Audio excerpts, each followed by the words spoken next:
Very good evening, welcome to the debate. అవినీతికి సంబంధించి లేకపోతే అక్రమ ఆస్తులు లేకపోతే అక్రమ సంపాదన, ప్రభుత్వాన్ని మోసం చేయడం, ప్రజల్ని మోసం చేయడం, లేదా ప్రజల్ని చీట్ చేసి ప్రజల దగ్గర లంచాలు తీసుకోవడం, రకరకాల రూపాల్లో అవినీతి అనేది ఎలా ఉందో మనం చూస్తూనే ఉన్నాం. బ్యాంకులను మోసం చేసి వేల కోట్ల రూపాయలు వేసుకుని విదేశాలకు పారిపోయిన వాళ్ళని చూస్తున్నాం.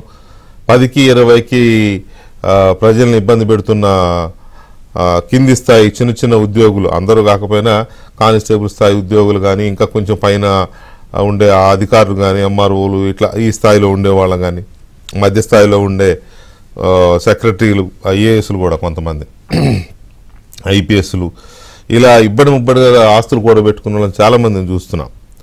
కానీ ఇది అందరూ ఈ వ్యవస్థీకృతమైపోయింది అవినీతి అని చెప్తుంటే, ఎందుకు అవుతుంది వ్యవస్థీకృతం, దీని మూలం ఎక్కడ అనే చర్చ ఎప్పటి నుంచో ఉంది. దీని గురించి చాలామంది మాట్లాడిన వాళ్ళు ఉన్నారు, దీని గురించి స్టడీ చేసిన వాళ్ళు ఉన్నారు, దీనికి పరిష్కార మార్గాలు చూపించిన వాళ్ళు ఉన్నారు, ఈ మహమ్మారిని ఎలా తీసేయాలని సజెషన్స్ ఇచ్చిన వాళ్ళు ఉన్నారు, రిపోర్ట్లే ఇచ్చారు. కానీ ఎందుకు అవినీతిని అరికట్టడం అనేది సాధ్యం కావట్లేదు ఎవరికి.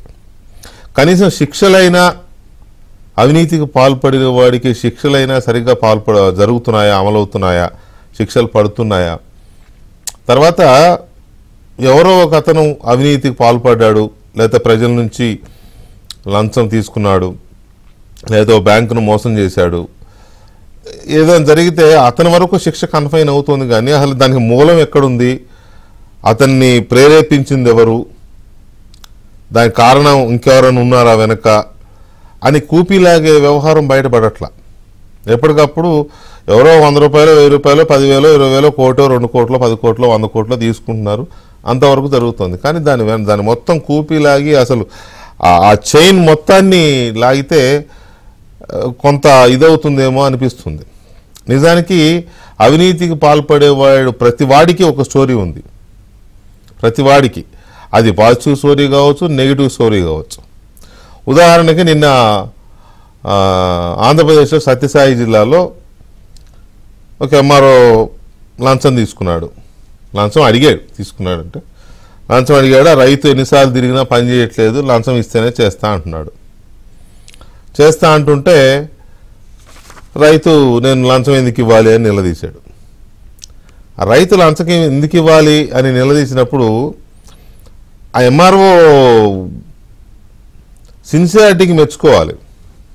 ఆయన లంచాన్ని తీసుకోవడాన్ని, లేకపోతే లంచం డిమాండ్ చేయడాన్ని, లంచం ఇస్తేనే పని చేస్తాను అనడాన్ని సమర్థించట్లేదు నేను. కానీ అతను చెప్పిన తీరు అది ఎంతగా గ్యాంగ్రీన్ లాగా వ్యవస్థను తినేస్తోందో అది చూస్తే మాత్రం కొన్ని పేర్లు కూడా చెప్పాడు ఆయన. మరి వాళ్ళ మీద ఏవి చర్యలు అనేది అక్కడ మొదలైంది ఈ డిబేట్కి ఆలోచన. ప్రతి అవినీతి కేసులో డెఫినెట్గా ఇదే ఉంటుంది. కింది స్థాయి అధికారులు, పెద్ద బ్యాంకు కుంభకోణాలు చేసేవాళ్ళు, వాళ్ళు పక్కన పెడితే ఈ ఎంఆర్ఓలు, లేకపోతే ఎండిఓలు, విఆర్ఓలు, ఇంకా కొద్దిగా పైకి వెళ్తే మహా అయితే ఆర్డీఓలు, లేకపోతే ఎస్ఐలు, సిఐలు, డిఎస్పీలు, కానిస్టేబుల్స్, ఇలాంటి వాళ్ళు అవినీతికి పాల్పడము అని అంటే ఉండొచ్చు. వాళ్ళ పర్సనల్ అవసరాల కోసం కకృతితో అవినీతి ఉంటుంది, నేను లేదని అనను. కానీ మరీ ఎక్కువగా పీడిస్తున్నారు అనే దగ్గర మాత్రం ఖచ్చితంగా ఇలాంటి స్టోరీలు ఉంటాయి. ఈ మొత్తం వ్యవహారాన్ని చూస్తే అసలు ఇతను కాదు దోషి, లేదా ఈ ర్యాంక్ ఆఫీసర్స్ కాదు దోషి, వీళ్ళు శిక్షార్హులే కాదని కాదు.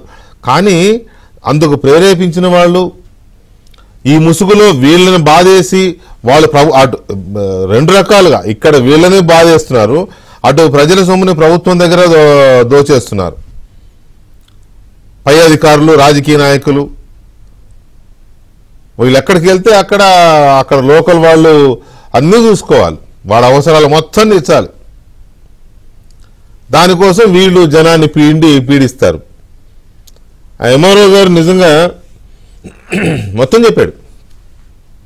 మొత్తం ఉన్నది ఉన్నట్టుగా ఎందుకు మేము లంచం తీసుకుంటాం అని చెప్పింది. నిజంగా కొంచెం ఆకట్టుకునేది, ప్రజల్ని ఆలోచింపజేసే విధంగా ఉంది. దీని మీద మాట్లాడదాం. మనతో డిబేట్లో పాల్గొంటున్నారు ఎంఏ గఫూర్ గారు, సిపిఎం సీనియర్ నాయకులు, మాజీ శాసనసభ్యులు, అలాగే కేఎస్ జవహర్ గారు, తెలుగుదేశం పార్టీ సీనియర్ నాయకులు, మాజీ మంత్రి, అలాగే భూపతిరాజు రవీంద్రరాజు గారు, ఆంధ్రప్రదేశ్ విఆర్ఓ అసోసియేషన్ అధ్యక్షులు రవీంద్రరాజు గారు మనతో చర్చలో పాల్గొంటున్నారు. ఒకసారి ఆ ఎంఆర్ఓ గారి ఆవేదన విందాం. పాపం అవినీతిలోనూ ఆవేదన ఉందనేది నాకు ఇది చూస్తే, అంటే ఇంత ముందు కూడా ఒకటి రెండు చూసాం కానీ ఇది ఎందుకో దీనికి లాజిక్ కనపడింది. దీని అంతు చూడాలనిపిస్తుంది చూసిన వాళ్ళు ఎవరికైనా. ఒక్కసారి అది చూద్దాం.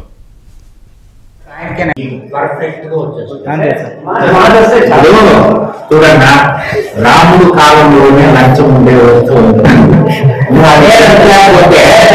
నేను హిస్టరీ చెప్తా. ఏ సీఎం చేయలేదు, ఏ ప్రైమ్.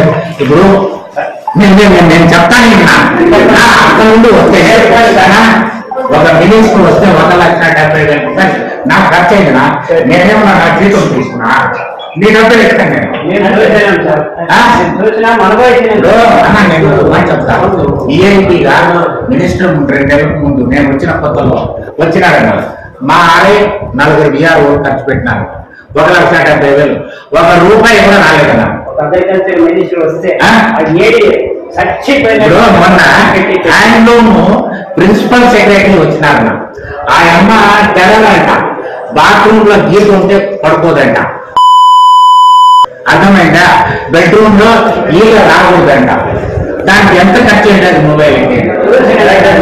వాళ్ళ ఫుడ్ మన ఊళ్ళో దొరుకుతున్న మడక్సెట్లో హిందూ నుండి తెప్పించాలన్న వాళ్ళు. మెను నువ్వు బయటపడిపోతామన్నా, మెను చూపిస్తాను. నువ్వు అంటావు కదా, నువ్వు తీసుకుంటావు అని నువ్వు అంటావు కదా, దానికి నేను చెప్తాను ఉండు.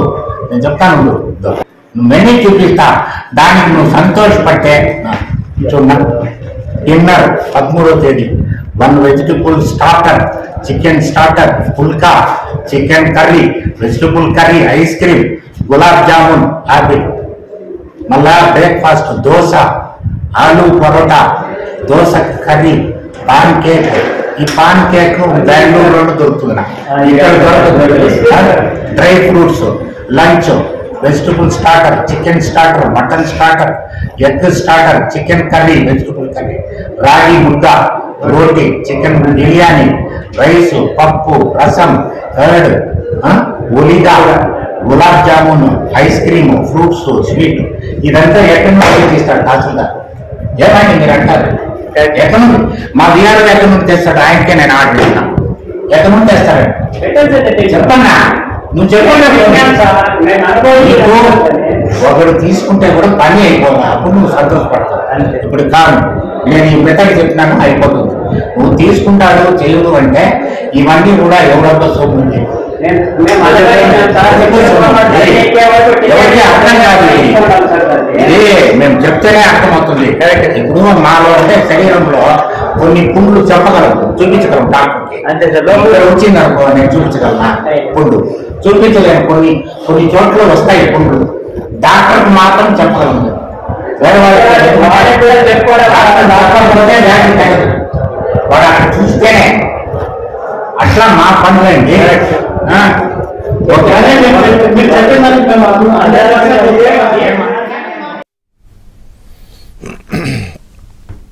రైట్. అది గఫూర్ గారు, సత్యసాయి జిల్లా మడకశిర ఎంఆర్ఓ ముషావలి గారు. నాకు అంటే నేను ఆయన లంచం అడగడాన్ని లేకపోతే దాన్ని సమర్థించట్లేదు, కానీ ఆ అవినీతికి పాల్పడడంలోనూ ఆవేదన ఉందే, అది ఆలోచింపజేసే విధంగా ఉంది. అది ఎవరు ఆలోచించాలి? దీన్ని ఫస్ట్ ప్రజలు ఆలోచించాలి, నెక్స్ట్ పాలకులు ఆలోచించాలి దోపిడీ ఎక్కడుంది అనేది. సో మీకేమనిపించింది ఈ స్టోరీ చూసిన తర్వాత? ఏ అమాయకుడు బలి అయిపోయినాడు అనిపించింది సార్. అంతే కదా. ఎందుకంటే అతను మామూలుగా విజువల్స్, అంటే నాకు మొబైల్లో మీరు విజువల్స్ చూపించినారు లేదా నాకు రాదు, నేను టీవీలో చూశాను. నేను ఉదయం ఆయన చేతులెత్తి మొక్కుతున్నాడు. అవును, ఆ లిస్టు చూపించి మెను చూపించి చేతులెత్తి మొక్కుతున్నాడు. అంటే ఇదే ఒక్క ముర్షావలి బాధ కాదు సార్, రాష్ట్ర వ్యాప్తంగా మొత్తం ఎంఆర్ఓలు తహసీల్దార్ల యొక్క బాధ ఇదే. ఎందుకంటే మినిస్టర్లు రావడం కొంచెం తక్కువ ఉంది ఈ ప్రభుత్వంలో. సరే ఆ మేరకు మంచిదే, కానీ అంటే బుద్ధిమంతులే రాకుండా ఉన్నట్లే వాళ్ళు ఎనలేమట్లే ఎక్కడికి. మీరు మంచోళ్ళు బుద్ధిమంతులు అనే సెన్స్ వస్తుంది. అది కాదు. ఎందుకంటే ఒక్క ఎమ్మెల్యే ఒక నియోజకవర్గానికి రాజు కాబట్టి పైన రాజు ఉంటాడు. వీళ్ళందరూ యువరాజులో మరి ఏం పేర్లు పెట్టాలో కానీ వీళ్ళ నియోజకవర్గాల్లో ఇంకో రానియరు సామంతులు. ఏమైనప్పటికీ మంత్రులు వచ్చినప్పుడు లేదా పై అధికారులు వచ్చినప్పుడు, ప్రిన్సిపల్ సెక్రటరీస్ వచ్చినప్పుడు వాళ్ళైతే వస్తుంటారు. అదంతా కూడా తహసీల్దార్ నెత్తి మీద వేస్తారు. తహసీల్దార్లు ఆర్ఐల మీదనో లేకుంటే విఆర్ఓల మీదనో వేస్తారు. ఎక్కడి నుంచి పెట్టుకుంటారు సార్ వాళ్ళు? వాళ్ళ జీతాలు ఏమి లక్షలు ఉండవు కదా, వాళ్ళ జీతాల నుంచి కూడా సరిపోదు. కాబట్టి ఎక్కడో చోట ఎవరి నెత్తి మీద ఒకరి నెత్తి మీద పెడతారు వాళ్ళు. ఇప్పుడు మీకు గుర్తుంటే వెంకటకృష్ణ గారు, ఒక 2 మాసాలు అయింటుంది, 2-3 మాసాల కిందట ఒక సర్క్యులర్ వచ్చింది గవర్నమెంట్ ది. ఇప్పుడు బటన్ నొక్కడానికి ముఖ్యమంత్రి గారు వస్తారు కదా, అవును, ఈ బటన్ నొక్కేటువంటి సభలకన్నిటికీ జిల్లా కలెక్టర్లు ఖర్చు భరించాలి. గవర్నమెంట్ రిలీజ్ చేస్తుంది. మీ దగ్గర కనుక ఫండ్స్ రెడీగా లేకపోతే మీరు ఎక్కడైనా అప్పు చేయండి, అప్పు చేసినా సరే సభలు విజయవంతంగా నిర్వహించాలి. సిగ్గుందండి గవర్నమెంట్ కు. ఇప్పుడు వాళ్ళు వచ్చేది బటన్ నొక్కడానికి పోయేటప్పుడు హెలికాప్టర్ లో పోతారు కదా. అరే నేను హెలికాప్టర్ ఎక్కుతున్నా, నా ఖర్చులు ఎవరు చూస్తున్నారు అనేది ఆలోచన ఉండాలి కదా, ఇంగిత జ్ఞానం ఉండాలి కదా. సీఎంఓ షాప్ కి సీఎంఓకు లేకపోవచ్చు, చీఫ్ మినిస్టర్ లేకపోవచ్చు, సీఎంఓ ఉంటుంది కదా, ఐఏఎస్ ఆఫీసర్లు ఉంటారు కదా, వాళ్ళకైనా బుర్ర ఉండాలి కదా. కలెక్టర్లు ఎక్కడి నుంచి తెచ్చిపెడతారండి? కలెక్టర్లు తెచ్చిపెట్టామంటే కలెక్టర్లు డిపార్ట్మెంట్ పిలిచి వాళ్ళని తిమ్మి చేస్తారు. ఆ డిపార్ట్మెంట్ వాళ్ళు ఇంకా నానా అవస్థలు పడి కాళ్ళ వేళ పట్టుకొని ఏదో చేసి బెదిరించి ఇదిగో ఇట్లాంటివన్నీ చేయాల్సినటువంటి పరిస్థితి. కాబట్టి వ్యవస్థలో ఏమైపోయిందంటే వెంకటకృష్ణ గారు, ఉద్యోగులు అంటే మనం ఏమి చెప్పినా వాళ్ళు భరించాలా. పాపం ముర్షావలి రికార్డ్ చేస్తున్నా అని చెప్పేవాడు కాదు, తెలియకుండా రికార్డ్ చేసినారు. ఎవరో రికార్డ్ చేసినా అతను బలైపడి సస్పెండ్ అయ్యారు. నేను అవినీతిని బలపరచను అంటేదండి, ముర్షావలి అవినీతి కావచ్చు, ఇంకోరు అవినీతి కావచ్చు, నేను బలపరచడంలే. కానీ దీనికి ప్రభుత్వమే బాధ్యత వహించాలా, ఆ తహసీల్దార్ కాదు. ఇప్పుడు 1,75,000 రూపాయలు మంత్రికి తెలియదా? నా కోసం ఇంత ఘనంగా ఖర్చు పెడుతున్నారే, మరి ఈ డబ్బులు ఎక్కడి నుంచి వస్తాయనేది తెలియాలి కదా అతనికి. అతను మనిషే కదా, మొన్నటి ఎమ్మెల్యేనే కదా అతను. మరి అతను 1,75,000 రూపాయలు ఖర్చు పెట్టించినప్పుడు వెంటనే డిపార్ట్మెంట్ నుంచి ఫండ్స్ అన్న రిలీజ్ చేయించాలా. ఇప్పుడు ఆ చికెన్లు, మటన్లు, ఇంకేవేవో అన్ని మెనూలు ఇచ్చారు, పైనుంచి మెనూ వస్తుంది. మెనూ వచ్చినప్పుడు దాని డబ్బులు ఎక్కడా? దానికి సంబంధించిన ఆలోచన ఉండాలి కదా.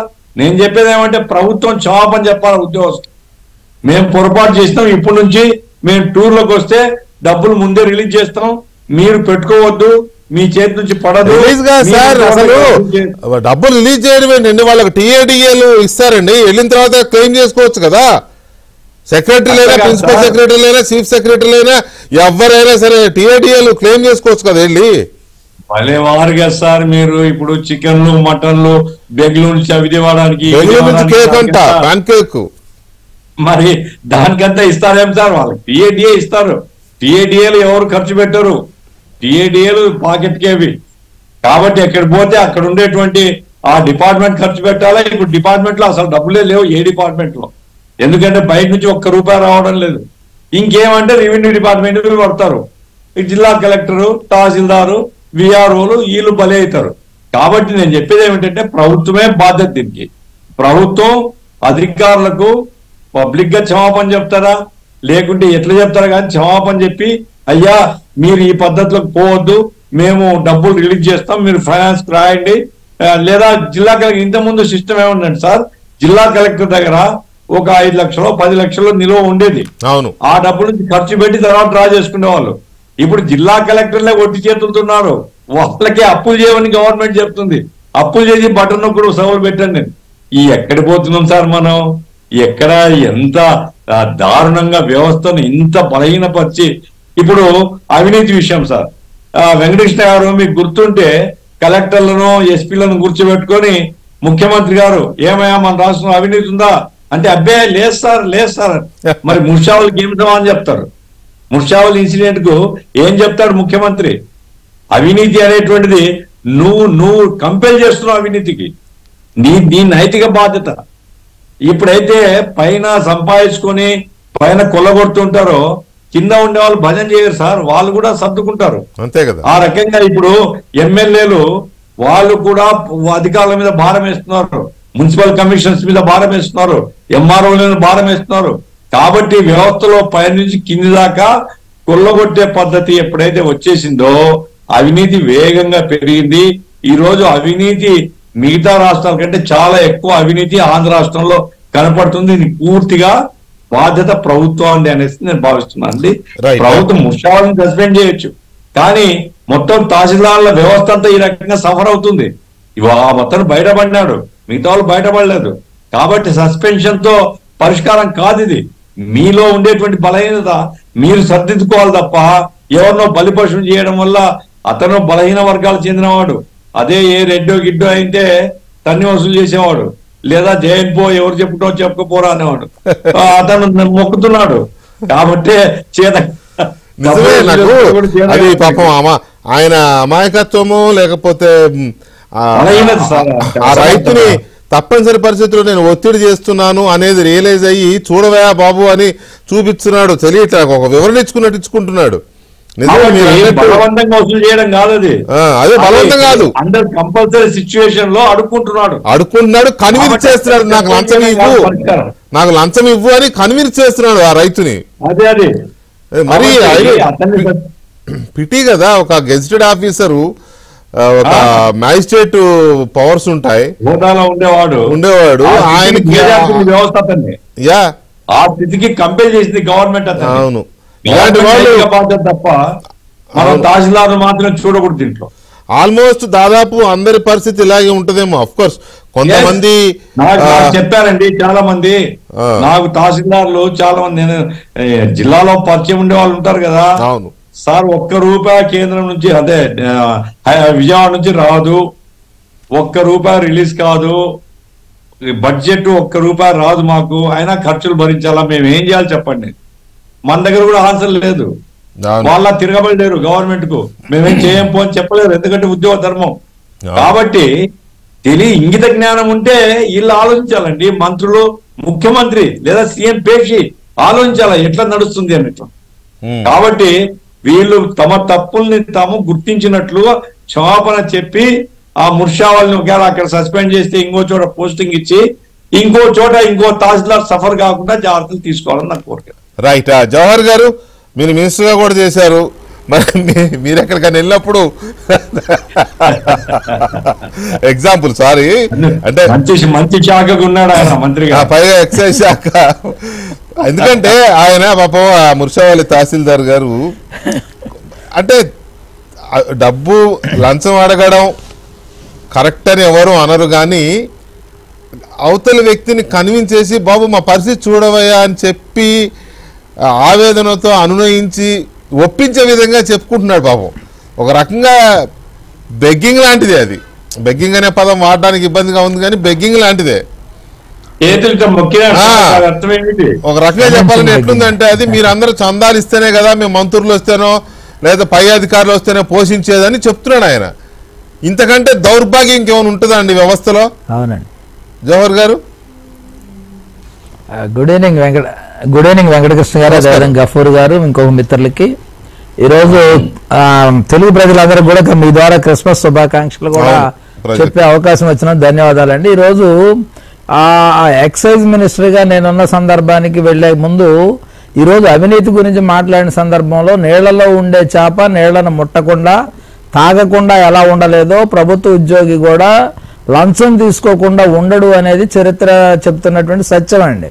ఎందుకంటే ఈ రోజు ఉన్నటువంటి పరిస్థితుల్లో సాక్షాత్తు ముఖ్యమంత్రి అవినీతి పరుడైన తర్వాత ఆయన దగ్గర పనిచేసేటటువంటి ఐఏఎస్ ఆఫీసర్లు ఆయనతో పాటు జైలుకి వెళ్ళి వచ్చిన వాళ్ళు తిరిగి పదవులు చేస్తున్నటువంటి సందర్భం శ్రీలక్ష్మి గారు లాంటి వాళ్ళు ఈరోజు చూస్తున్నాం మనందరం కూడా. కానీ ఇక్కడ జరుగుతున్నది ఏంటంటే ప్రోటోకాల్కి సంబంధించి ఆ ప్రోటోకాల్ నిధి అనేది కొంత కలెక్టర్ దగ్గర ఉంటుంది. కలెక్టర్ వచ్చినటువంటి మంత్రులకు కానీ వైర్లెస్ ద్వారా మేము సమాచారం ఇస్తాం, అయ్యా మేము పలానా దగ్గరికి వెళ్తున్నాం, ఏర్పాట్లు చూడండి అని. చూసిన సందర్భంలో మా ఏర్పాట్లకు సంబంధించి ఏదైతే అక్కడ రెసిడెన్స్ ఉండటానికి భోజన సదుపాయాలు ఇవన్నీ కూడా మామూలుగా కల్పిస్తారు. దీనిలో కంపల్షన్ ఏముండదు. నేను ఎక్సైజ్ మినిస్టర్గా అలాంటివి చేసి ఉంటే ఈరోజు జగన్మోహన్ రెడ్డి గారు ఎలాగ ఆడుకున్నాడో నాతో మీ అందరికీ తెలుసు. ఎందుకంటే ఎటువంటి అవకాశం లేకుండా సమర్థవంతంగా నీతివంతంగా కూడా పరిపాలన చేస్తాం కాబట్టి ఈరోజు అన్నిటికీ మరకంటకుండా దూరంగా ఉన్నాం. అలా బయటపడటం అనేది కూడా చాలా అదృష్టం అండి వెంకటకృష్ణ గారు. ఎందుకంటే ఆ విధంగా ఉండాలనుకోవటం. నేను నాతో పాటు వచ్చినటువంటి మిత్రులు ఏమంటారంటే, అన్న నీతో వస్తే పెరుగన్నం, పుచ్చకాయ ముక్కలు, ఈ బొప్పాయి మొక్కలు ఇయ్యే కదా అన్న, ఇటు కోసం నీ దగ్గర ఎందుకనే వాళ్ళు నాతో ఎవరన్నా దారిలో కలిస్తే. నేను బెంగళూరుకి అనంతపూర్కి మధ్యలోనే ఎక్కడ చెట్టు కింద ఆగి టిఫిన్ చేసటం, లేదంటే పుచ్చముక్కలో లేకపోతే ఏదో ఒకటి కడుపులో వేసుకొని వెళ్ళిపోయేవాళ్ళం. ఎందుకంటే మాకు ఒక లిస్ట్ ప్యాన్ కేకులు ఈ తినే అలవాటు లేదు, లేదా ఇంకో బాటిల్ తెచ్చి పెట్టేది అలవాటు లేదు. కానీ ఇక్కడ ఉన్నటువంటి పరిస్థితి ఏంటంటే ఈ ఒక్క తహసీల్దార్ గారు అసలు అయ్యేంటో కూడా తెలియదులేండి మనకి. అసలు అలాంటి మెనూలు అలాంటి మెనూలు కింది స్థాయి విఆర్ఓలకి ఎంఆర్ఓలుగా పంపడానికి సిగ్గుండాలి కదండి పై వాళ్ళకి. ఇవన్నీ సిగ్గుండాలండి. ఒకవేళ లక్షల జీతాలు తీసుకుంటూ ఆ చిన్న ఉద్యోగాలు చేసుకున్న వాళ్ళు మేము పడతాం అనేది అవమానం అండి. అది ఈరోజు చేయాల్సింది ఏంటండి, వాళ్ళు చెప్పుకోవాల్సిందేంటి? ఈరోజు ప్రభుత్వం ప్రోటోకాల్కి డబ్బులు ఇవ్వట్లేదా? ఎందుకు ఇవ్వట్లేదు? అధికారులకు తెలియదు అన్నారు. ఇందాక గఫూర్ గారు అన్నారు, సీఎంఓ ఆఫీసులో ఉన్న సిఎస్కి కానీ అదేవిధంగా వాళ్ళందరికీ తెలియాలి కదా. ఒక మంత్రి వెళ్తున్నాడు లేకపోతే ఒక ఆఫీసర్ వెళ్తున్నాడు అంటే ప్రోటోకాల్కి సంబంధించినటువంటి బాధ్యతలన్నీ ప్రోటోకాల్ ఆఫీసర్ ఉంటాడండి. ఆ ప్రోటోకాల్ ఆఫీసర్ ఏం చేస్తున్నాడు? ఈ తహసీల్దారులు రైతుల దగ్గర వసూలు చేస్తానికి, దాన్ని సమర్థించుకోవడానికి కావాలంటే ఇంకోటి కూడా జగన్మోహన్ రెడ్డికి ఒక అదృష్టం ఉంది వెంకటకృష్ణ గారు. ఎందుకంటే ఈ రోజుకి ఉద్యోగ ఉపాధ్యాయ కార్మికులు తిరుగుబాటు చేయకుండా లోపల కొనుక్కుంటున్నారంటే పై అధికారులకు సంబంధించినటువంటి అవినీతి చిట్టా అంతా అతని దగ్గర ఉంది. పై అధికారుల కింద వాళ్ళని ఎవరిని కూడా నోరెత్తనీయకుండా ఆపుతా ఉన్నారు. ఎందుకంటే ఏసీబీ అనే బూత్ చూపిస్తా ఉన్నారు. ఏసీబీ ద్వారా మిమ్మల్ని అందరినీ ట్రాప్ చేస్తాం, మిమ్మల్ని చేస్తాం, మీరు ఎక్కడా నోరెత్తొద్దని చెప్తున్నటువంటి సందర్భంలో కూడా 4.5 సంవత్సరాలుగా టీఏలు డిఏలు లేదా పిఆర్సీకి సంబంధించి జీతభత్యాలకు సంబంధించి అనేక అవకతవకలు ఉన్నప్పటికీ కూడా ఎవరు నోరు మెదపట్లేదు. నోరు మెదపోవడానికి కూడా కారణం అవినీతే. అవినీతి అవడానికి తన పై అధికారి చేసి కింద అధికారులు ఎవరిని కూడా నోరు మూపించినటువంటి పరిస్థితుల్లోనే ఈరోజు ఉద్యమాలు రావటం లేదనేది కూడా నేను అభిప్రాయపడతా ఉన్నా. ఈ సందర్భంగా ఏదైతే అధికారులకు కానీ ప్రభుత్వం కానీ ఇక మంత్రి వస్తే ఎలా ఉంటుందో మీకు తెలుసు. ఈరోజు హోంమంత్రి అవ్వచ్చు, లేకపోతే ఇంకో మంత్రి అవ్వచ్చు, వీళ్ళ పర్యటన వివరాలు, ఖర్చుల వివరాలు ఈ బహిర్గతం చేయాల్సినటువంటి అవసరం ఉంది. ఇష్యూ వచ్చింది కాబట్టి ప్రభుత్వం ఈ 4.5 సంవత్సరాల్లో రిలీజ్ చేసిన ప్రోటోకాల్ డబ్బులు, ఖర్చు పెట్టిన డబ్బులు, అదేవిధంగా మంత్రుల పర్యటన వివరాలు కూడా శ్వేతపత్రం రిలీజ్ చేయాలి వెంకటకృష్ణ గారు. చేయకపోతే ఈరోజు అధికారులు అవడానికి అది చేయాలండి. చేసి అసలు వీళ్ళు ఎంత చేశారు, వీళ్ళు ఎందుకు రిలీజ్ చేయలేదు, అవినీతికి ఆస్కారం ఇచ్చే విధంగా ఉద్యోగులు ఎందుకు చేస్తా ఉన్నారు, ఉద్యోగుల ఇంట్రెస్ట్ ఏంటి అక్కడ? ఈరోజు ఉద్యోగుల ఇంట్రెస్ట్ ఎవడైనా పై ఆఫీసర్ కానీ ఇంకో వాళ్ళు వస్తే వాళ్ళు మొత్తం పైనుంచి కింద చూడాల్సిన కర్మ వీళ్ళకేంటండి? నేను ఉద్యోగం చేశా, జిల్లా ప్రెసిడెంట్ టీచర్స్ యూనియన్లో చేశాం, ఎవడైనా పై అధికారి వస్తే భోజనం పెట్టమంటే పెడతాం ఇంట్లో, అంతే తప్ప హోటల్ నుంచి తెచ్చిన సందర్భాలు కానీ ఎక్కడా కూడా లేదండి. స్కూల్స్కి వస్తారు, డిఓలు వస్తారు, డివైఓలు వస్తారు. మేము మిడ్ డే మీల్ వాళ్ళతో కూడా వండించి మేము పిల్లలు ఏంటంటే అది పెట్టేవాడిని అండి కావాలని. ఒక డిఓ నా దగ్గరకు వచ్చి ఒక సందర్భంలో వెంకటకృష్ణ గారు ఆయన కనీసం కారులో రావడానికి కూడా ఇబ్బంది పడిపోయి నన్ను వచ్చి మీరు కారులో వస్తున్నారని అడిగాడు మమ్మల్ని. అడిగితే చెప్పాం మా అదృష్టం అలా ఉంది, మీ దురదృష్టం అలా ఉంది, మీరు ఖచ్చితంగా పరిపాలన చేసే సందర్భంలో ఇబ్బందులు ఉంటాయి, కానీ ఆ ఇబ్బందుల వల్ల ఒక నీతిపరుడు నా తండ్రి అని చెప్పుకోవడానికి నీ పిల్లలకు అవకాశం ఉండాలా, నా తండ్రి నీతిపరుడైనటువంటి రాజకీయ నాయకుడు అని చెప్పుకోవడానికి కూడా ఉండాలండి. ఈరోజు రాజకీయం ఉద్యోగం రెండూ కూడా ప్యారలల్గా వెళ్లే సందర్భంలో రాజకీయ నాయకుడికి కూడా బాధ్యత ఉంది. ఈ అవినీతిలో ఏ రాజకీయ పార్టీ అయినా ఎవరైనా సరే ఈ ఎంఆర్ఓలు విఆర్ఓలు చిన్న జీతగాళ్ళ దగ్గర డబ్బులు తిని ఏం చేస్తారండి?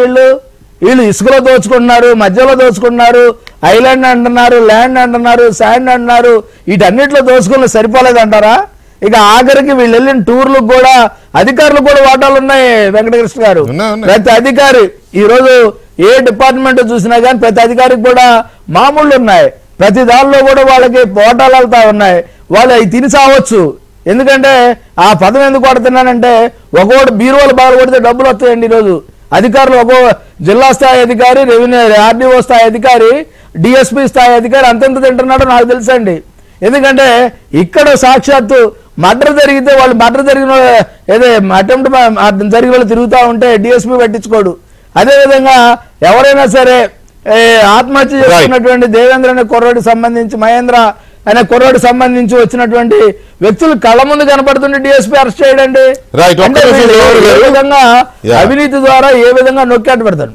ఒక్క నిమిషం జవహర్ గారు, ఈ ఎపిసోడ్ లో ఇది ఒక మనం శాంపిల్ గా తీసుకుంటే, దీని ఒక కేస్ స్టడీగా తీసుకుంటే ఆల్మోస్ట్ ప్రతి అవినీతి దీంట్లోనూ పొలిటీషియన్స్ అండ్ బ్యూరోక్రాట్స్, పై స్థాయిలో ఉండే బ్యూరోక్రాట్స్ అండ్ పొలిటీషియన్స్ వీళ్ళిద్దరూ కలిసి కింద వ్యవస్థల్ని భ్రష్టు పట్టిస్తున్నారు అనేది మెజారిటీ సీన్స్లో.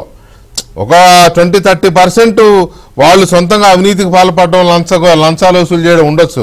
అలాగని సర్టిఫికేట్ ఇవ్వడం లేదు పూర్తిగా.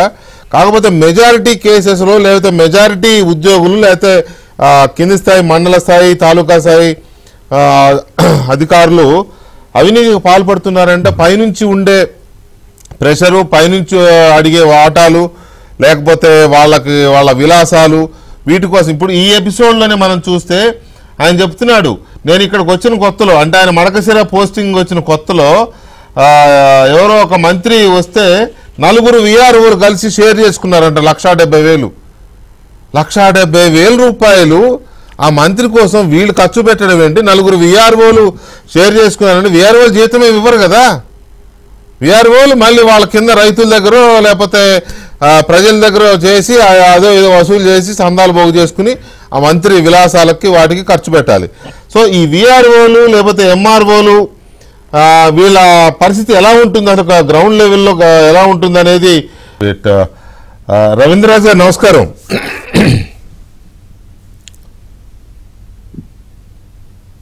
హలో రవీంద్రరాజు గారు.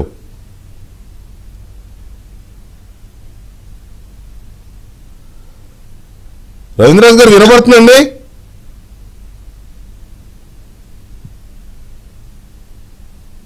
ఏంటి లైన్ కట్ అయిందయ్యా?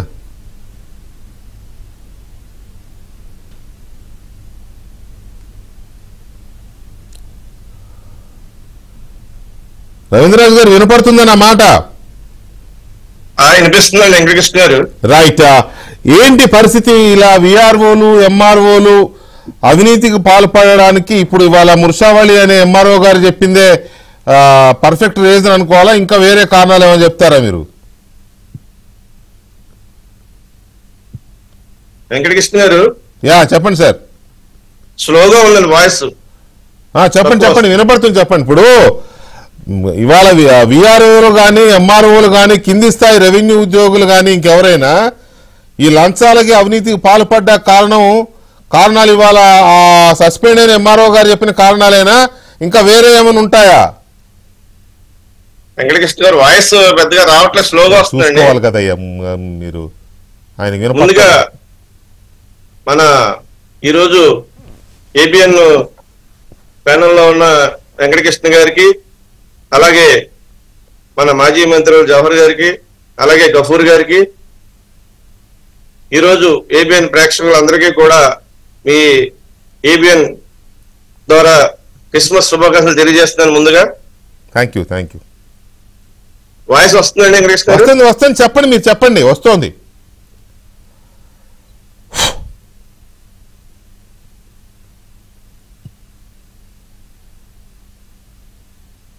ముఖ్యంగా మీకు రెవెన్యూ డిపార్ట్మెంట్ లో తెలియజేయండి ఏమనగా, ప్రోటోకాల్ అనేది కేవలం రెవెన్యూలో ఒక భాగం అండి.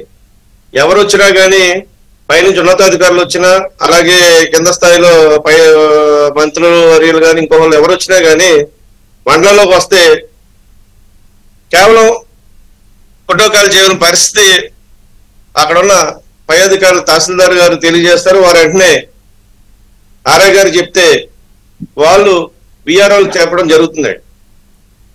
మేము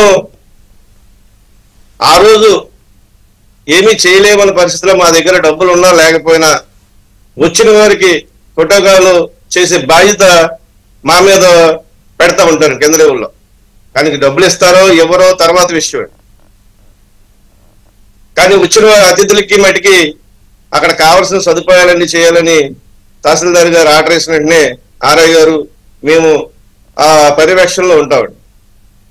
మొన్న సత్యసాయి జిల్లాలో జరిగిన పరిస్థితి చూస్తూ ఉంటే అంటే తహసీల్దార్ గారిని సస్పెండ్ చేయడం బాధాకరం. ఎందుకంటే ఆయన అక్కడ ఉన్న పొజిషన్ లో ఒక విఆర్ఓలు 1,70,000 ఖర్చు పెట్టారని చెప్పి ఆయన చెప్పడం జరిగింది. అంటే ఎన్నిసార్లు ప్రోటోకాల్ విషయంలో ఎంత ఇబ్బంది పడ్డారో వాళ్ళ ఆవేదనలో మాకు తెలిసిందండి. కానీ ఈరోజు వాస్తవాలు చెప్పినందుకు ఆయన సస్పెండ్ అయ్యే పరిస్థితి. అటువంటిది ఈ రాష్ట్రంలో యాక్చువల్ గా ప్రోటోకాల్ కి బడ్జెట్ అనేది ఏ ప్రభుత్వం ఉన్నా కానీ పైనుంచి కింద స్థాయి దాకా అందుతుందా లేదా, ఇది ఎవరు ఖర్చు పెట్టాలి, ఏ స్థాయిలో ఖర్చు పెట్టాలని చెప్పి తప్పనిసరిగా ఏ ప్రభుత్వం వల్ల చేయాలి. నాకు తెలిసింది ఏమిటంటే ప్రభుత్వం 26 జిల్లాలకి ఈ మధ్యన జిల్లాలో పునర్జీవనం చేయడంలో భాగంగా బడ్జెట్ లో ఎక్కడా కూడా పూర్తి స్థాయిలో రావట్లేదని ఒక ఆవేదన వ్యక్తం చేస్తున్నారు అందరూ కూడా, మా విఆర్ఓలు కూడా. అలాగే రీసర్వే విషయంలో కూడా స్వయంగా మొన్న నేను అక్టోబర్లో విజయవాడలో రాష్ట్ర కమిటీ సమావేశం ఏర్పాటు చేస్తే ఈస్ట్ గోదావరి మన కోనసీమ జిల్లా వారు అక్కడికి వచ్చిన విఆర్ఓలు ఆందోళన చెందుతున్నారు. ఏంటి మా చేత సర్వేలో లక్షల రూపాయలు ఖర్చు పెట్టేశారు, ఎవరిని అడిగినా సమాధానం చెప్పట్లేదని. నేను సర్వే సెటిల్మెంట్ కమిషన్ వారిని అడిగితే ప్రతి రూపాయి కూడా నేను రిలీజ్ చేస్తున్నానని చెప్తున్నారు. కానీ కింద స్థాయికి కూడా రావట్లేదు. అది అంటే ఖర్చు పెట్టేదేమో విఆర్ఓలు ఎక్కువగా, కానీ అది ఎక్కడి నుంచి తేవాలంటే అవినీతి చేయమని మేము ఎప్పుడు కూడా సపోర్ట్ చేయమని. ఎందుకంటే అవినీతికి నేను పూర్తిగా వ్యతిరేకం. మా మీటింగ్ లో కూడా చెప్తా ఉంటారు. ఎందుకంటే మనకి ఇచ్చిన ఉద్యోగం ధర్మంగా ప్రజలకు సేవ చేయాలనే ఉద్దేశంతో మనం చెయ్యాలి అంటాం. కానీ కావలసిన మౌలిక వసతులు స్టేషనరీ కానీ ఇంకోటి కానీ ఏది కూడా కింద స్థాయిలోకి వచ్చి ఇలాగా ఏ ప్రభుత్వాలు వచ్చినా కానీ అమలు చేయడం లేదండి. ఎందుకంటే వాస్తవంగా నేను ఒక కాదు. రవీంద్రరాజ్ గారు అక్కడ కూడా ఏమో మీ ప్రొసీజర్ రీసర్వేలో మీ ప్రొసీజర్ రాలేదు. ఇప్పుడంటే రవీంద్రరాజ్ గారు డబ్బులు చేస్తున్నారు. ఫస్ట్ లో 20,000 రూపాయలు ఖర్చు పెట్టేవాడిని. ప్రతి రూపాయి కూడా సొంతంగా ఖర్చు పెట్టి వాళ్ళు ఒక పేపర్ కూడా ఎవరెవరు ఇలా గ్రామ సచివాలయంలో కూడా పేపర్ కూడా ఎవరెవరండి విఆర్ఓలో ఖర్చు పెట్టుకోవాలి. ఏం కావాల్సిన ప్రింటర్ గారు మీరు ఏం చేస్తారో దీన్ని పైనుంచి కింద దాకా ఆదేశాలు ఇస్తారండి. తహసీల్దార్లు అంటారు, జేసీలు కలెక్టర్లు పైనుంచి ఒత్తిడి అంటారండి. కింద చేసేది విఆర్ఓలు. అలాగే ప్రోటోకాల్ విషయంలో కూడా యాక్చువల్ గా ఖర్చు పెట్టేదంతా విఆర్ఓలతో ఖర్చు పెట్టిస్తారు. ఎందుకంటే ఆడి దగ్గర ఉన్నా లేకపోయినా అప్పో చెప్పో పై అధికారుల దగ్గర మమ్మల్ని చెప్పంటే ఈరోజు దయచేసి ఒక మాట అర్థం చేసుకోండి. డిస్కనెక్ట్ అయిందా?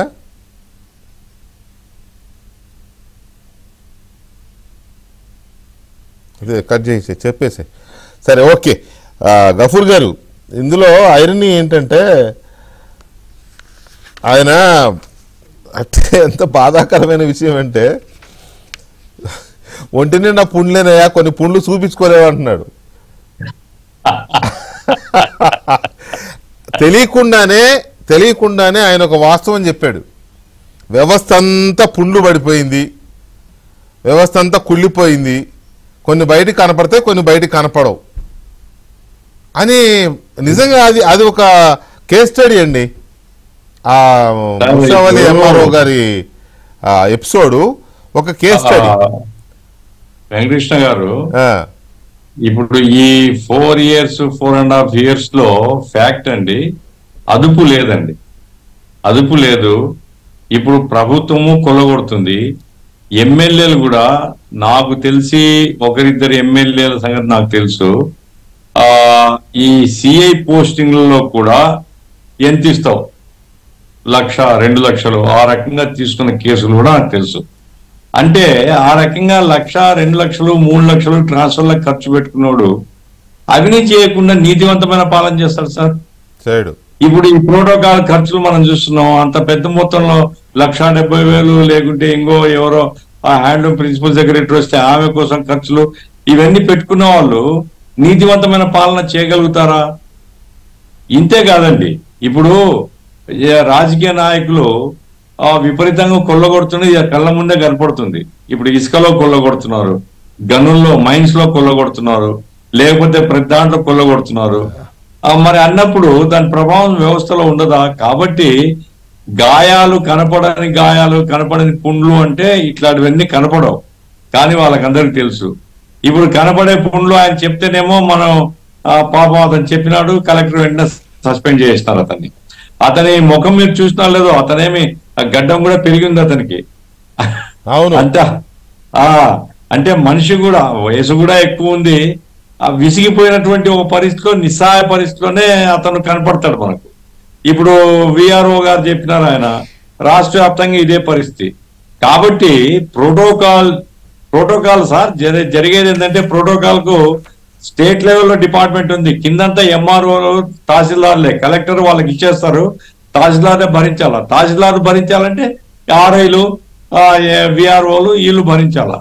కాబట్టి ఇదంతా పైనుంచి కిందాక ఇది చాలా అన్యాయమైనటువంటి పరిస్థితి ఉంది సార్. వీళ్ళు ప్రజల నెత్తి మీద పడతారు, పోలీసు వాళ్ళు అంతే, వాళ్ళు ప్రజల నెత్తి మీద పడతారు.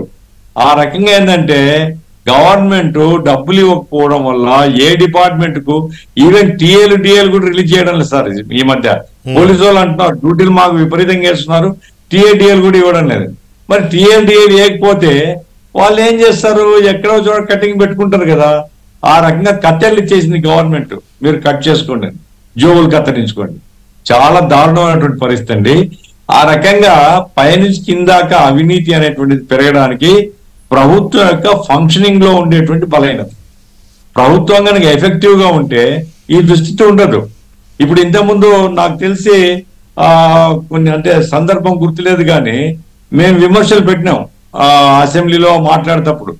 వెంటనే ఆర్డర్స్ కూడా ఇచ్చారు, ప్రోటోకాల్ది ఎటువంటి పరిస్థితిలో 15 రోజుల లోపల బిల్స్ అన్ని క్లియర్ చేసేలా, మీరు ఫైనాన్స్ పంపండి, డబ్బులు రిలీజ్ చేస్తారు అని. ఆ రకంగా ప్రభుత్వం కనుక స్పందించే ప్రభుత్వం ఉంటే ఇంత అవస్థపడి మనసు చంపుకొని అడుక్కొని చేతులెత్తి మొక్కాల్సిన కర్మ అధికారులకు పట్టదు. కాబట్టి ఏమైనప్పటికీ ప్రభుత్వమే పూర్తి బాధ్యత దీనికి. రాజకీయ నాయకులు కొల్లగొడుతున్నారు. ఇప్పుడు జవహర్ గారు చెప్పినట్టుగా ముఖ్యమంత్రి గారే స్వయంగా ఈ అనేక కేసులో ఉండేటువంటి వ్యక్తి, ఆయన చుట్టూ ఉండేటువంటి కోటరీ అంతా అదే.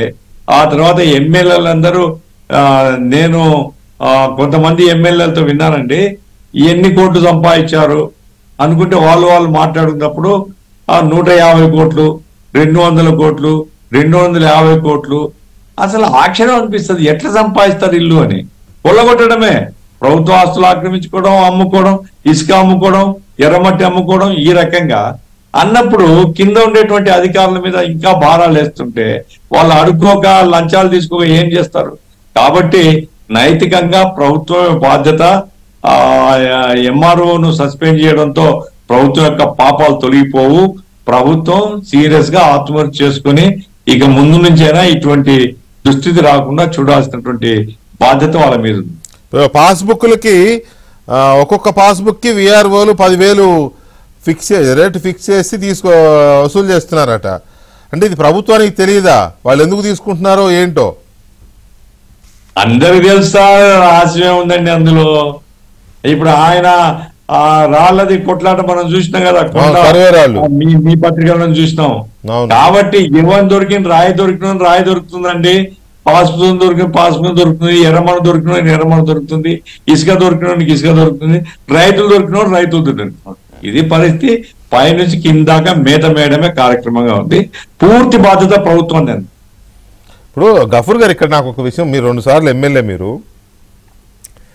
పైనుంచి అంటే మినిస్టర్స్ లేకపోతే ఐఏఎస్లు, సీనియర్ ఐఏఎస్లు ఆ మాటకు సెక్రటరీస్ కానీ కలెక్టర్స్ ఏమో, వీళ్ళు పైనుంచి చేసే వీళ్ళ భోగభాగ్యాలు లేకపోతే వీళ్ళ విలాసాల కోసమో కింద వ్యవస్థలో ఎక్కువ అవినీతి జరుగుతోంది, అంతే కదా? వాళ్ళని మేనేజ్ చేయడము, లేకపోతే వాళ్ళని సంతోష పెట్టడమో, లేకపోతే వాళ్ళకి వాటాలు ఇవ్వడం కోసమో నెల నెల వాళ్ళకి ఫిక్స్డ్గా ఉంటాయి. ఇగో ఈ మండలం నుంచి ఇంత, ఈ ఎంఆర్ఓ ఇంత ఇవ్వాలి ఉంటాయి అనుకుంటున్నా, నాకు తెలిసి ఉంటాయి అనుకుంటే నేను చూసేలే. సో అవి పంపడం కోసం వీళ్ళు తెగబడుతున్నారు, బరితెగిస్తున్నారు అనేది అర్థమవుతుంది. ఇప్పుడు దీనికి మనం ఒక సొల్యూషన్ చెప్పాలి అని అంటే ఉండాలి, సీరియస్ యాక్షన్ ఉండాలి. ఎవరి మీద, ముర్షావలి మీద ఎలాగైతే రియాక్ట్ అయ్యారో మొత్తం ఆ పైనుండే బెల్ట్ పడాలి కదా. నాట్ ఓన్లీ ముర్షావలి, ఎంటైర్ ఆల్ సిస్టంలో, అది రెవెన్యూ డిపార్ట్మెంటా, పోలీస్ డిపార్ట్మెంటా, ఎక్సైజ్ డిపార్ట్మెంటా, ఏదైనా కూడా పైనుంచి కింది దాకా ప్రక్షాళన చేస్తే అసలు అవినీతి అనే దాని స్కోప్ ఉండదు కదా, బోలెడు డబ్బులు మిగులుతాయి ప్రభుత్వం. వెంకటకృష్ణ గారు, అవినీతి రహితమైనటువంటి వ్యవస్థ ఏర్పడాలనేది మీరు కొంచెం ఆవేశంగా ఉంటారు కాబట్టి మీకు అనిపిస్తుంటది, నేను ఆవేశంగా ఉంటాను నాకు అనిపిస్తుంటది. అవినీతిలో పుట్టి పెరుగుతున్న వ్యవస్థ అండి ఇది. ఇప్పుడు మీకు ఒక చిన్న విషయం రెఫర్ చేస్తాను నేను. కేవీపీ రామచంద్రరావు గారు సలహాదారుగా ఉన్నప్పుడు మొత్తం ఐఏఎస్ ఆఫీసర్ల లాబీ అంతా ఎక్కడ ఉండేదండి, ఆయన చుట్టే తిరుగుతుండేవాళ్ళు. పోస్టింగ్లన్నీ ఆయనే చూసేవాడు. చాలా పెద్ద మొత్తంలో డబ్బులు చేతులు మారుతున్నాయని ఆరోపణలు చాలా వచ్చినాయి ఆ రోజు. ఇప్పుడు ఐఏఎస్ ఆఫీసర్లు డబ్బులు ఇచ్చి పోయిన తర్వాత చాలా పవిత్రంగా నీతివంతంగా ఉంటారండి. ఈ మధ్య ఇప్పుడు ఈ ప్రభుత్వంలో కూడా నేను వింటున్నాను అటువంటి వ్యవహారం నడుస్తుంది అని.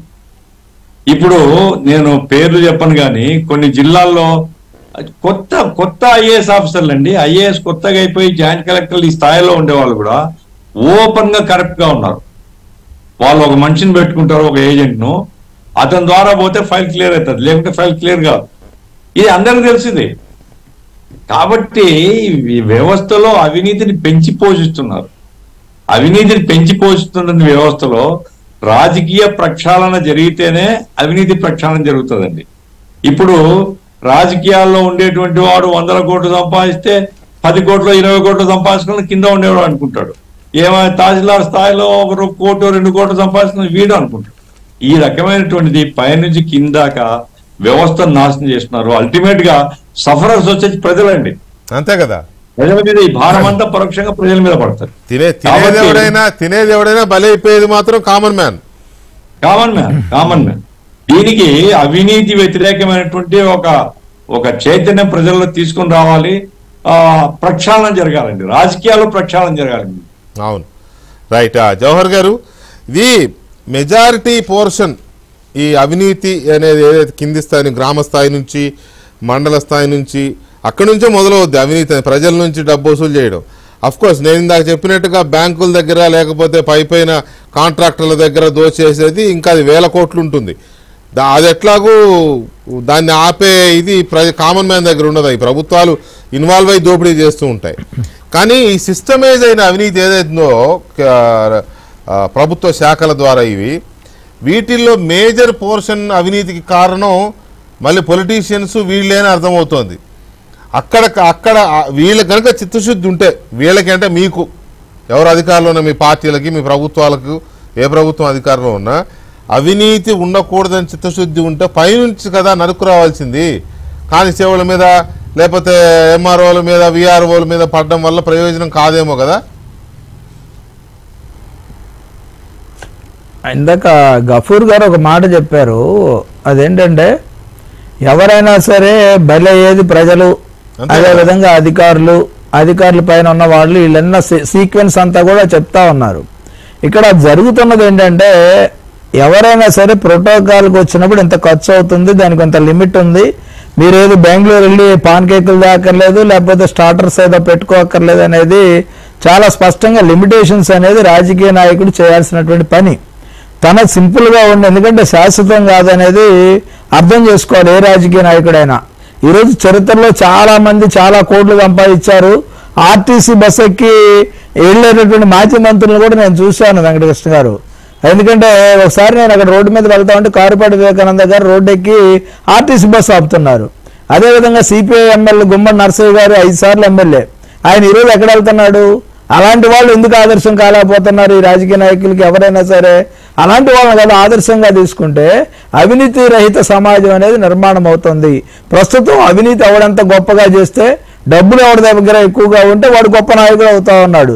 ఎందుకంటే రాజకీయ పార్టీల్లో విచ్చలవిడితనం అనేది ఖర్చుల విషయంలో పూర్తిగా ఈ ప్రభుత్వంలో ఉంది. ఎందుకంటే సాక్షాత్తు ఒక ఐఏఎస్ ఆఫీసర్ ఆయనతో పాటు జైలుకి వచ్చిందని ఆమెను తీసుకొచ్చేసి ఒక ఆఫీసర్గా పెట్టిన తర్వాత అవినీతి గురించి మాట్లాడే అర్హత ఈ పార్టీకి ఎక్కడ ఉందండి? జగన్మోహన్ రెడ్డి పార్టీకి 43,000 కోట్లు ఈడీ అటాచ్మెంట్స్ ఉన్నాయి. దాదాపు 8 ఏళ్ళు 9 ఏళ్ళ నుంచి ఇంతవరకు తేలలేదు, 10 ఏళ్ళు అవుతుంది అనుకుంటా. మరి ఇంక వాళ్ళు ఏం చేస్తారు? ఈ ఏదో సామెత ఉంది, ఆవు చేలో మేస్తే దూడ గట్టు మీద వేస్తుందా అని. ఈ ఆవులన్నీ కూడా చేలల్లో మేస్తా ఉంటాయి, ఈ దూడలు కూడా వాటితో పాటు మేస్తాయి. ఈరోజు పాపం అధికారి విషయంలో నేనైతే సానుభూతి చూపించాలని కూడా అనిపించట్లేదు ఒక క్షణం. కానీ ఆ బలి అవుతున్నటువంటి విధానం చూస్తే వీళ్ళు ఎందుకు తిరుగుబాటు చేయరు, మేము ఎందుకు చేయాలని అడగరు, వీళ్ళ హక్కుల కోసం ఎందుకు మాట్లాడరు? ఈ ఐఏఎస్లు ఐపీఎస్లు లేకపోతే ఆర్డీఓ స్థాయి అధికారులు ఎంఆర్ఓ స్థాయి అధికారులు వీళ్ళందరికీ విశ్వవ్యాప్తమైనటువంటి ఈ అవినీతి తెలుసండి. వెంకటకృష్ణ గారు తెలియకుండా ఎవరు చేయట్లా. ఆ ఉద్యోగం చేసేటప్పుడు లంచం అని ఆ మాట కూడా చెప్పారు పాపం అమాయకంగా. రాముడు అప్పుడు ఆయన భక్తరామదాస్ సినిమా ఏదో చూసుంటారు, దాన్ని బట్టి చెప్పుంటారు. నేననేది ఏంటంటే ఈరోజు అవినీతిని మనం నిరోధించడానికి ఏ స్థాయిలో అయినా సరే మనం కరప్షన్ ని మనం బ్యాన్ చేయాలండి. చేయకపోతే ఈరోజు రాష్ట్రం యొక్క పరువు ఎలా ఉంటుంది? ఈరోజు ఏదైనా సరే కియా మోటార్స్ దగ్గరికి వెళ్ళి ఒక ఎంపీ ఏలైతే చూపి వాళ్ళు బెదిరిస్తా ఉన్నాడండి కొరియన్స్. అంటే ఏంటి, నా వాటా నాకు ఇవ్వలేదనే కదా, అదే శాంపిల్ అండి. ఈరోజు అనంతపురం వేదికగా ఈరోజు అనేక సంఘటనలు బయటపడతా ఉన్నాయి. అనంతపురానికే పరిమితం కాలే, ఇక్కడ ఎక్కడ చూసినా శ్రీకాకుళం వెళ్ళినా ఇంకొకటి వెళ్ళినా చిత్తూరు వెళ్ళినా ఒకే విధానం అనేది కనపడతా ఉంది. ఈ విధానంలో పావులా లేకపోతే ఏదంటారు చూడండి, అయ్యా కాదండి ఇక్కడ సమస్య. ఇక్కడ అధికారులు తమకు ఉన్నటువంటి ఏవైతే అడిగేటటువంటి హక్కుని కోల్పోతా ఉన్న సందర్భంలో ఇలాంటివి జరుగుతూ ఉన్నాయి. మేము ఎందుకు పెట్టాలి, మాకు మీరు డబ్బులు ఇవ్వకుండా ఏం చేయాలి? కాంట్రాక్టర్లు ఈరోజు రోడ్డు మీదకి వచ్చారు, అధికారులు ఈరోజు లంచాలు తీసుకునే పరిస్థితికి వచ్చారు. జీతం 15వ తారీఖు దాకా వస్తుందో రాదో తెలియని పరిస్థితుల్లో వీళ్ళు లంచాలకు అలవాటు పడిపోయారు.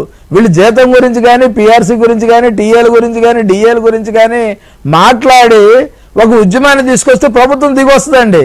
ఏ రాజకీయ నాయకుడైనా, మేమైనా ఇంకెవరైనా సరే, హక్కుల కోసం లేదు, బాధ్యతల కోసం లేదు. ఈ రెండు లేని సందర్భంలోనే వైఎం మీడియాకి వెళ్తున్నందువల్లే ఇలాంటివి జరుగుతూ ఉన్నాయి. ఈరోజు వాళ్ళు ఒకటే 1,75,000 కోసం యాచన చేస్తారా, బెదిరిస్తారా, లంచాలు తీసుకుంటారా, ఇవన్నీ కూడా పక్కన పెడితే ప్రభుత్వానికి ఒక బాధ్యత ఉంది. ప్రోటోకాల్కి కేటాయించినటువంటి నిధులు కేటాయించారా, ఎంత ఖర్చు పెట్టారు, ప్రోటోకాల్ ఇచ్చినప్పటికీ కూడా ఈ విధంగా వసూలు చేస్తున్నారా, ఇదో కూడా అనుమానం అండి. ఎందుకంటే వాళ్ళు రిలీజ్ చేయకపోతే వీళ్ళు ఏం చేస్తున్నారు ఎవరో తెలుస్తుందండి. కాబట్టి వీళ్ళు ఖచ్చితంగా కూడా ప్రభుత్వం నిధులు విడుదల చేయాలి. విడుదల చేసినప్పుడు అధికారుల పర్యటనకు సంబంధించి ఎవరు ఖర్చు పెట్టకూడదండి. అధికారులకు ఎందుకు ఖర్చు పెట్టాలంటే జీతాలు ఎంత, టీఏడిఏలు ఎంత వస్తున్నాయి ఒక అధికారికి, వీళ్ళు ఎందుకు ఖర్చు పెట్టాలి? వీళ్ళు ప్రోటోకాల్ అంటే ఎవరికి ప్రోటోకాల్ చేయాలి? అధికారికి ప్రోటోకాల్ అంటే ఏంటంటే రూమ్ చూపించడం అంతే తప్ప భోజనాలను వీళ్ళందరికీ మాలిష్లు చేయడానికో లేకపోతే ఇంకోటి చేయడానికో జనాలు పురమాయించడం కాదండి. వీళ్ళు ప్రోటోకాల్ ఎవరికి చేయాలి? ఒక మినిస్టర్కో లేకపోతే ఇంకొక పాలనలో ఉన్నటువంటి వ్యక్తికో ప్రోటోకాల్ మెయింటైన్ చేయడం కరెక్ట్ అవుతుంది. కానీ అధికారులు ప్రోటోకాల్ ఏంటి? అధికారులు ఏ స్థాయి అధికారులకు ప్రోటోకాల్ ఇవ్వాలి? ఒక తహసీల్దార్ వెళ్ళి విఆర్ఓ గ్రామంలోకి వెళ్ళి నా ప్రోటోకాల్ చూడమనే పరిస్థితికి వచ్చే పరిస్థితి వచ్చిందంటే ఖచ్చితంగా అవినీతి విశ్వవ్యాప్తం అవుతుంది. ఈరోజు రాష్ట్రం సిగ్గుపడాలి. ఏదన్నా వేరే కంపెనీలు రావాలంటే వాళ్ళకు కూడా లంచం ఇస్తే తప్ప ఈరోజు టౌన్ ప్లానింగ్ వాళ్ళు పర్మిషన్లు ఇవ్వట్లా, లేకపోతే రెవెన్యూ వాళ్ళు పర్మిషన్లు ఇవ్వట్లా. చెప్పండి ఈ పరిస్థితి రాష్ట్రంలో గారు ఒక సందేహం అంటే మామూలుగా అధికారులు వాళ్ళకి టీఏలు ఇస్తారు, డిఏలు ఇస్తారు, అసలు వాళ్ళు ఇది ఖర్చు వాళ్ళే పెట్టుకుని వాళ్ళు బిల్స్ పెట్టుకుని క్లెయిమ్ చేసుకోవచ్చు. ఎందుకంటే వాళ్ళకి అసిస్టెంట్ ఉంటారు కాబట్టి వాళ్ళు మెయిన్ చేయొచ్చు. ఇప్పుడు మీరు మినిస్టర్గా చేశారు కదా, ఎక్స్పీరియన్స్ కోసం అడుగుతున్నాను మీ ఎక్స్పీరియన్స్. ఇప్పుడు ఒక మంత్రి లేదా ఒక ఎమ్మెల్యే లేకపోతే ఇంకొక పొలిటీషియన్ సీనియర్ ప్రజాప్రతినిధి ప్రభుత్వం దీంట్లో భాగంగా ఏదన్నా ఒక టూర్ వెళ్ళారనుకోండి, ఏదో ఒక జిల్లాకో ఒక నియోజకవర్గానికో వెళ్ళారనుకోండి, అక్కడ 1 రోజు 2 రోజులు 3 రోజుల టూర్ ఉంటుంది, ప్రజలతో సమావేశాలు ఇవన్నీ ఉంటాయి. మధ్యాహ్నం గెస్ట్ హౌస్లు ఉంటాయి, ఆర్ఎన్బి గెస్ట్ హౌస్ లేకపోతే సర్క్యూట్ హౌస్లు ఏదో ఉంటాయి, అవి ఉంటాయి. ప్లస్ భోజనాలు ఇవి అన్నీ ఉంటాయి కదా. ఇప్పుడు అవి ఆ బిల్స్ మీరే పెట్టుకుంటారా లేకపోతే ఆ లోకల్గా ఉండే కన్సర్న్ డిపార్ట్మెంట్ వాళ్ళు పెట్టుకోవాలా? ఎందుకు అడుగుతున్నానంటే ఎందుకు అడుగుతున్నానంటే మీరు ఏం తింటారో మీరు 4 చెప్తే వాళ్ళు 8 తెస్తారు, లేదా 8కి బిల్లు తెస్తారు. మీరు ఒక బ్రాండ్ ఒకటి చెప్తే వాళ్ళు 2 తెస్తారు ఆ బ్రాండ్. ఎగ్జాంపుల్, మీరంటే మీరు కాదు, తెస్తారు. సో అట్లా కూడా దుర్వినియోగం అవ్వచ్చు కదా, అందుకని అడుగుతున్నా. ఇప్పుడు ఉదాహరణకి మీరు నాదే ఎగ్జాంపుల్ అడిగారు కాబట్టి నేను మడకసిరకు వెళ్ళినప్పుడు మడకసిరలో గెస్ట్ హౌస్ లో ఉన్నా. అక్కడ ఖర్చు అయ్యే విద్యుత్ గానీ లేకపోతే నీళ్లు గానీ ఆ డిపార్ట్మెంట్ కట్టుకుంటది. అనంతపురం వెళ్ళినప్పుడు అనంతపురంలో గెస్ట్ హౌస్ లో ఉన్నా. నేను ప్రైవేట్ గెస్ట్ హౌస్ లకు గానీ ఇళ్లకు గానీ లేకపోతే ఇంకో దానికి నేను ఎక్కడా కూడా వెళ్ళడానికి ప్రయత్నం చేయను.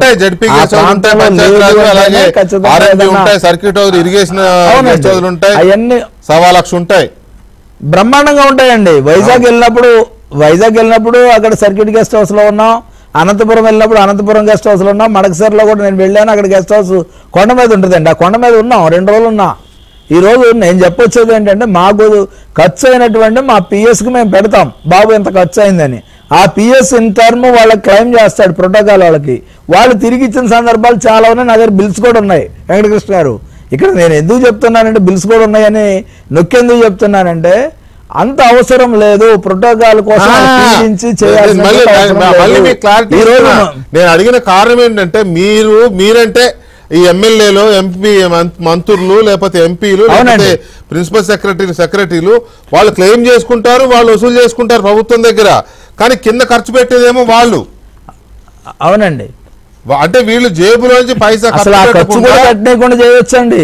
పైసా ఖర్చు పెట్టకుండా టీఏలు అని మళ్ళీ ప్రభుత్వం దగ్గర. వెంకటకృష్ణ గారు, నేను చిన్న వెంకటకృష్ణ గారు 1,70,000 ఖర్చు అయిన దాంట్లో 1,70,000 తిండికి ఖర్చు కాదండి. అవును, ఆ మంత్రి వచ్చినప్పుడు మీటింగ్స్ పెట్టాలా, 3 ఇంచ్ చోటంతా మీటింగ్ పెట్టడం, ఆ వెహికల్స్ కు డీజిల్స్ ఇవన్నీ చూసుకోవడం, ఆయనతో పాటు వచ్చిన వాళ్ళకు ఈ ఏర్పాటు చేయడం, ఇటువంటి దానిలకు మొత్తం అంతా కలిపి అయిండొచ్చు. కాబట్టి నాకు తెలిసినంత వరకు ఆ డిపార్ట్మెంట్ వాళ్ళు బాధ్యత తీసుకోవాలి. ఏ డిపార్ట్మెంట్ దగ్గర డబ్బులు లేవు సార్. ఇప్పుడు హ్యాండ్లూమ్ డిపార్ట్మెంట్ ఏముంది, వాళ్ళ దగ్గర ₹1 లేదు. ఇప్పుడు R&B డబ్బులు లేవు ఇప్పుడు. కాబట్టి అదంతా తహసీల్దార్ల నెత్తి మీద పడుతుంటది. వాళ్ళ చేతులు ఎత్తే సార్ మా దగ్గర డబ్బులు ఏం లేవండి. అప్పుడు అల్టిమేట్ గా రెవెన్యూ మీద పడుతుంది. రెవెన్యూ వాళ్ళు ఏదేదో ఇదిగో ఇట్లాంటి పనులన్నీ చేసి వాళ్ళు పోగు చేయాల్సి వస్తుంది. అది పరిస్థితి. మామూలుగా అయితే అంత రెవెన్యూ మీద. వెంకటకృష్ణ గారు ఒక గఫూర్ గారి దానికి ఒకటే సమాధానం. ఈ ప్రోటోకాల్ అనేది ఓన్లీ రెవెన్యూ డిపార్ట్మెంటే పడదు. ఎక్సైజ్ డిపార్ట్మెంట్ ఉన్నప్పుడు ఎక్సైజ్ వాళ్ళు చూసుకుంటారు, రెవెన్యూ వాళ్ళు వచ్చినప్పుడు రెవెన్యూ వాళ్ళు చూసుకుంటారు, ఇలా డిపార్ట్మెంట్ వైజ్ కూడా చూసుకుంటారు. మేమున్న కాలంలో నేను ఎక్సైజ్ మంత్రిగా చేసినప్పుడు బిల్స్ సబ్మిట్ చేసేవాళ్ళం. ఆ బిల్స్ తెచ్చుకునేవాళ్ళు తప్ప ఈ దోపిడీ అనేది ఇంత 1,75,000 లేకపోతే అక్కడికి వెళ్ళి శాండిల్స్ తేటమో లేకపోతే పాన్ కేకులు తేటమో, ఇది కేవలం విలాసవంతమైనటువంటి జీవితానికి అలవాటు పడి ఆ విలాసం ఇతరుల దీని మీద అండి. వీళ్ళు సామాన్యులాగా రాజకీయ నాయకులు అంటే విలాస పురుషులు అయిపోయినటువంటి పరిస్థితే ఈ దుస్థితికి కారణం. మేము చాలా సింపుల్ గా ఉంటాం, మా తప్పుడు మేము తీసుకెళ్లి కప్పుకున్న రోజులు ఉన్నాయి. వెంకటకృష్ణ గారు, ఈ రోజు జీవితంలో నీతిగా బతకడే తప్ప అయితే దానికి ఎవరం చేసేదేమీ లేదు. కానీ అవినీతిని ప్రశ్నించాలి. విలాసవంతమైన జీవితం ఈ రోజు అనుభవిస్తారు, రేపు ఎలాగా అనుభవిస్తారు వీళ్ళు. అవును, ఈరోజు అధికారం ఉంది కాబట్టి అనుభవిస్తారు. అధికారం పోతే రేపు 1,75,000 పెట్టి ఆ అధికారి తింటారా లేదా ఖర్చు పెట్టుకుంటారా? ఇప్పుడు ఎవరు డబ్బైనా డబ్బే. అందుకే కదండి తరతరాలకు సరిపడా సంపాదిస్తున్నారు. అధికారం ఎల్లకాలం ఉండదు, దీపంగా నిలు చక్క పెట్టుకుందామని తరతరాలుగా జైలుకి వెళ్ళినా కూడా మళ్ళీ వెళ్ళిపోతున్నారు. 30 సంవత్సరాలు మేమే ఉండాలంటున్నారు అనేది విధంగా దురదృష్టం అండి, అంతే. అదే కదా, రైట్. ఎనీవే దురదృష్టం అండి వెంకటకృష్ణ గారు. ఇలాంటి ఏంటంటే రైట్, ఇలాంటి కరప్షన్ అంటే దీన్ని బట్టి అర్థమవుతుంది ఏంటంటే ఆ చైన్ కట్ చేస్తే ఈజీగా కంట్రోల్ చేయొచ్చు, పూర్తిగా నిర్మూలించగలం అని నేనైతే అనుకోను. కానీ పూర్తిగా అవ్వదు, కానీ కొంత కంట్రోల్ చేయొచ్చు. మరి బరితెగింపు లేకుండా ఒక భయం భక్తితో పనిచేసే విధంగా కొంత మార్పు తీసుకురావచ్చు. కాకపోతే ఎందుకంటే పాలించేవాడు అవినీతే, పాలించబడేవాడు అవినీతే, ఓటు కూడా అమ్ముకునేవాడు అక్కడికి వెళ్ళి ఏమడుగుతాడు? నీ ఓటు ఎంతకి ఇచ్చావా, 5,000కి ఇచ్చావు, 3,000కి ఇచ్చావు మాట్లాడతారు. అందుకని ఇక్కడ ముందు తలవంపులు ఇక్కడ కదా స్టార్ట్ అయ్యేది.